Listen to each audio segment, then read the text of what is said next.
Well, welcome everybody. My name is Tom Henderson. I'm the chair of the Polk County Democrats, and we are having this event today to talk about issues related to organized labor.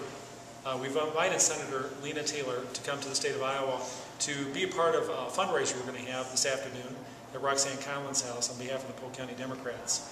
And we've primarily invited her because she's someone who's had to fight against Governor Scott Walker and some of the things that he's been trying to do to create problems for organized labor in the state of Wisconsin.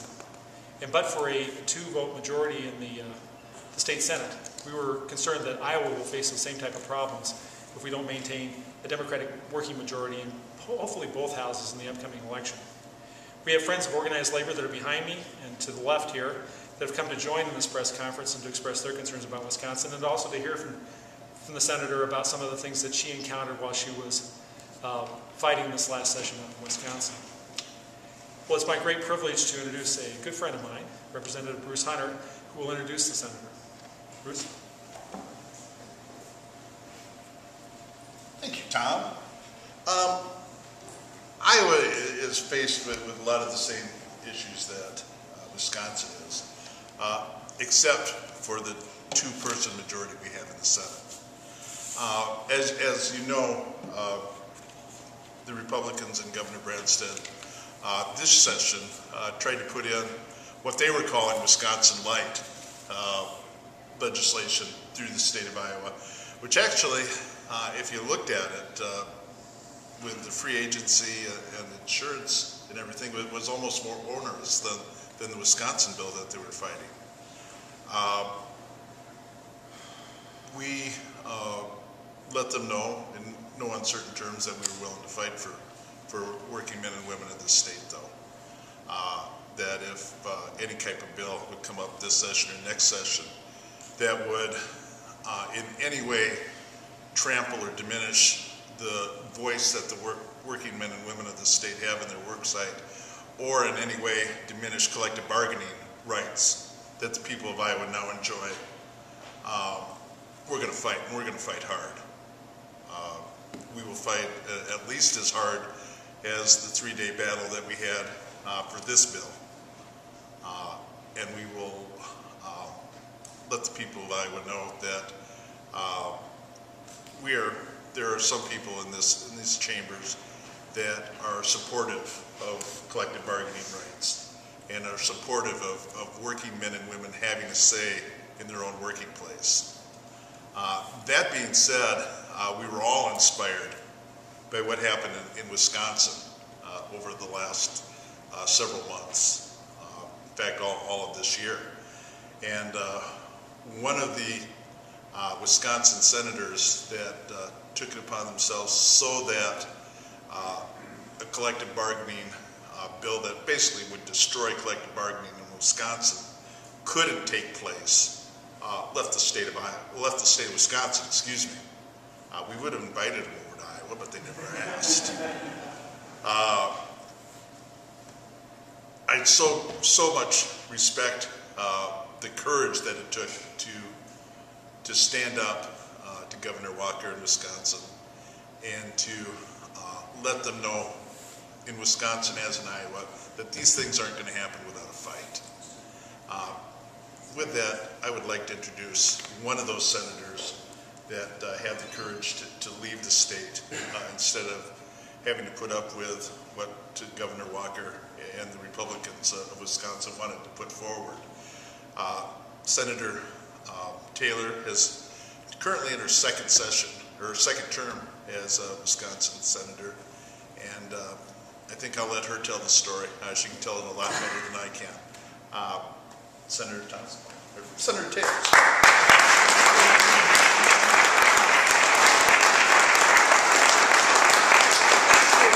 Thank you. I want to say it truly is a pleasure to be with you here in Iowa. And it's a pleasure, actually, to have you gentlemen behind me. It reminds me, to be very candid, of the foundation that I stand on.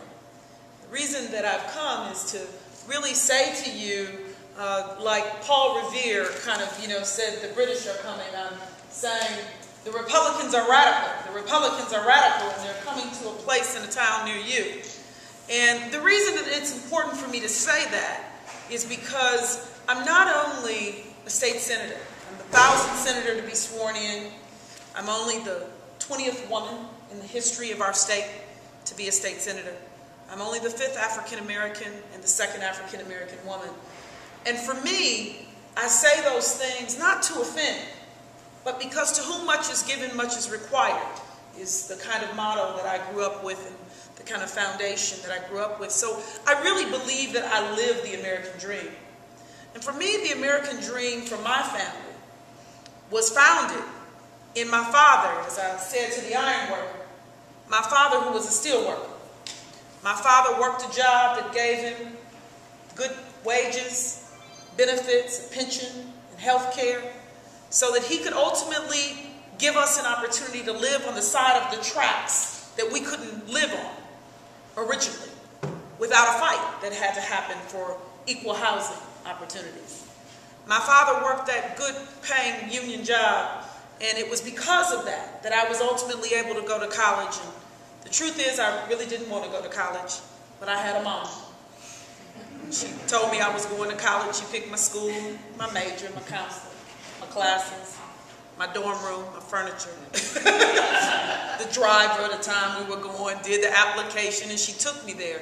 So coming today really is because I live the American dream, and I need you to know in Iowa that the story is no different. In Wisconsin, and I've been to a lot of states, the story is pretty much the same. The faces may be changed, and it might just be, a slightly different twist to it. But we need to know that the Republicans are radical and that they are leaving the American dream behind. And frankly, America's dream and her democracy is at stake. And so I'm coming to Iowa today to say, listen, if we want our children and your grandchildren and their grandchildren to have access to the American dream that I stand on, then we're going to need to stand up and fight back and say that enough is enough, and that corporations cannot have priority over people, and that people have to have an opportunity to have democracy even in their workplace, for public safety, for workplace safety. And that's really what it is today. I'm coming to say you must call the clarion call to inform your people, to energize and inform them and motivate them to be engaged. This is our moment. And what is happening in Wisconsin really is taking away those things. Although our governor says it was not a union-busting bill, I need to be very clear. When you have to recertify every year through an election process, when you can't collect dues, when you've said that they can't negotiate anything but wages, and then you've put parameters on that so that really there is no negotiating wages, you have fundamentally destroyed the ability for unions to survive. Now, I don't know. I respect that people say, well, we need to be able to, in these tight times, pull back.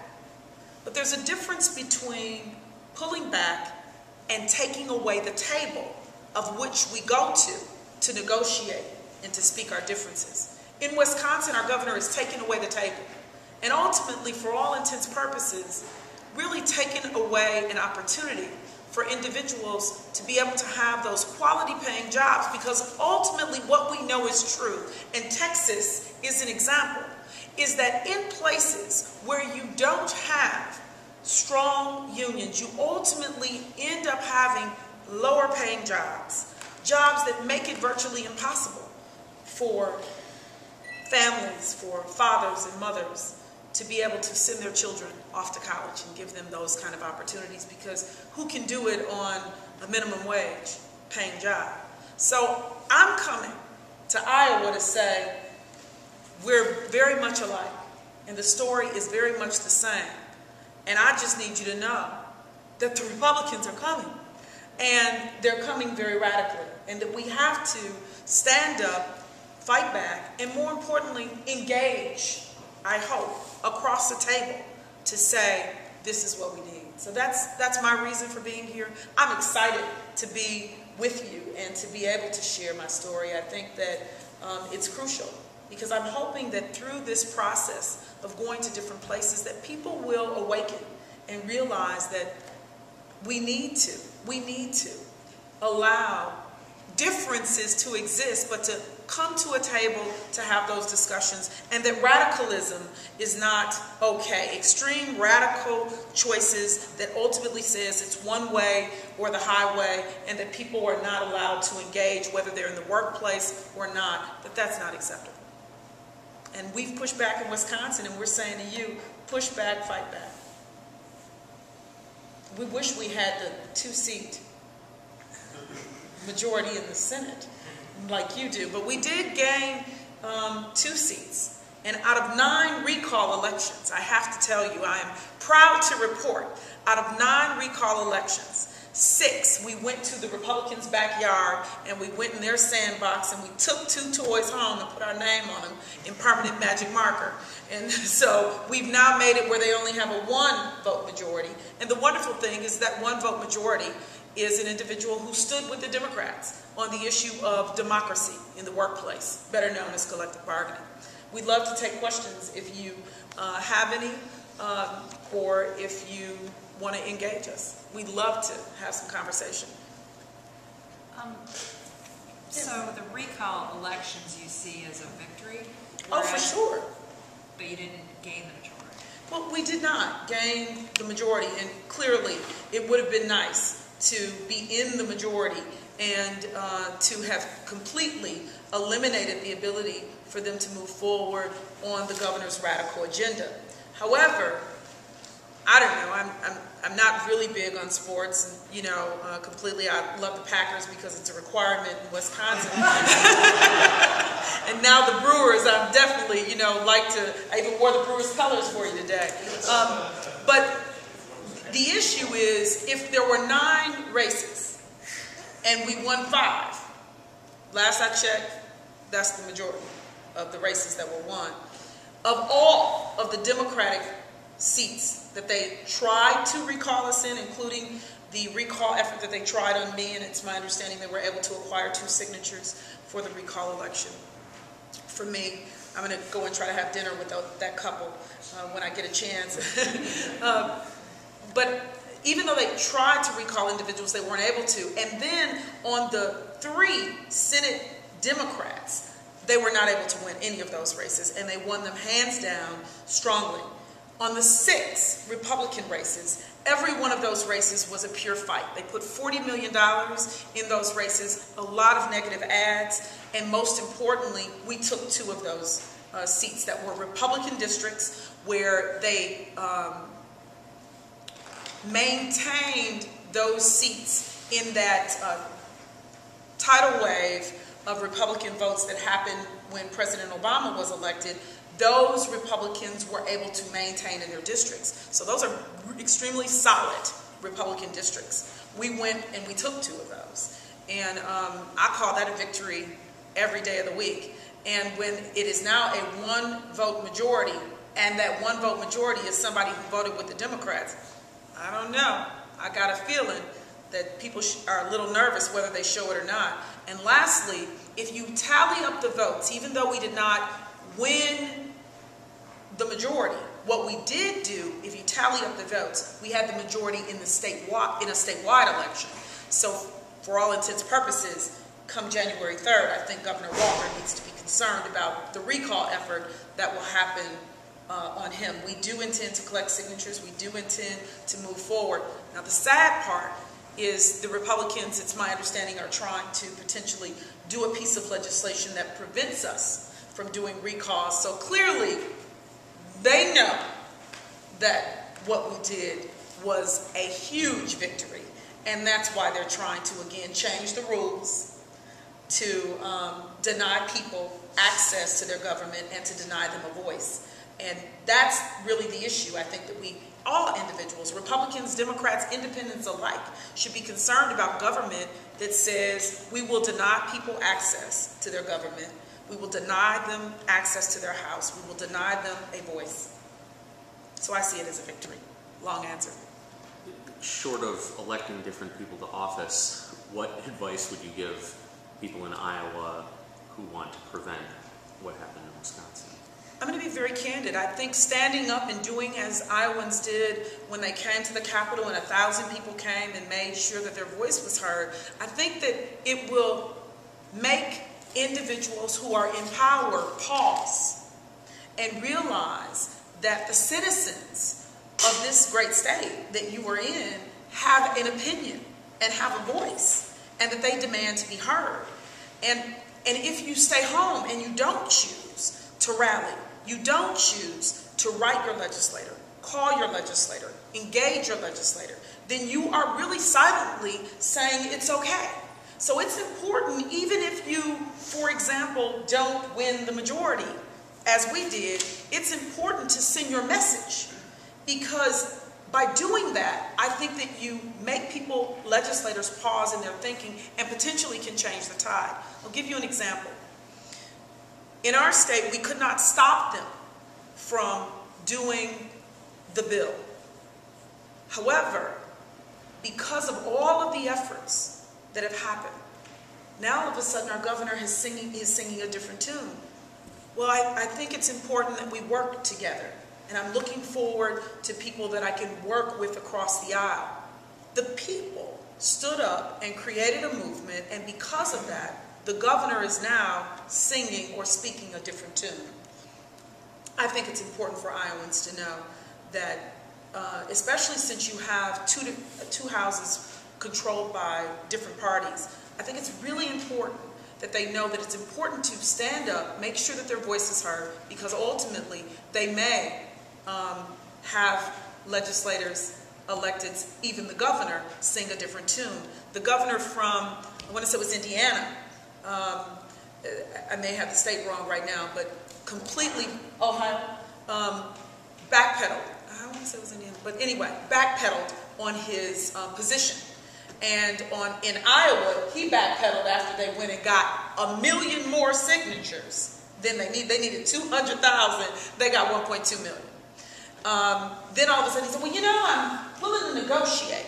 But in another state before all of that, the governor kind of changed his tune and watered the bill down a little bit. So it's really important for people to engage.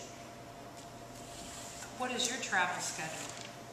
You know, around the state of Wisconsin, in my district, and around the nation, speaking to individuals and trying to encourage and motivate them to be involved and be engaged. And I have to tell you, as a mother, a single parent at that, of 11-year-old, it's a lot. It's a lot going on. But this is our moment. And there is no question that we have to seize this moment. And we have to engage people now to encourage and motivate them to be involved, to not just sit on the couch and say, well, you know, it's not my issue. You know, I'm not a union member, so it doesn't affect me. You know what? I don't know. I don't think it's quite right what they're doing, but, you know, it doesn't really matter if I say anything. I don't think it'll make a difference. It's important to be able to tell the stories about what's happening in Iowa, what's happening in other states, what's happening in Wisconsin, so that people can see that standing up does make a difference, and that making sure your voice is heard can create change. We have to really be the change, right, that we want to see in the world. We can't sit back and just say, maybe it will, maybe it won't matter, or maybe we will, or maybe we shouldn't engage.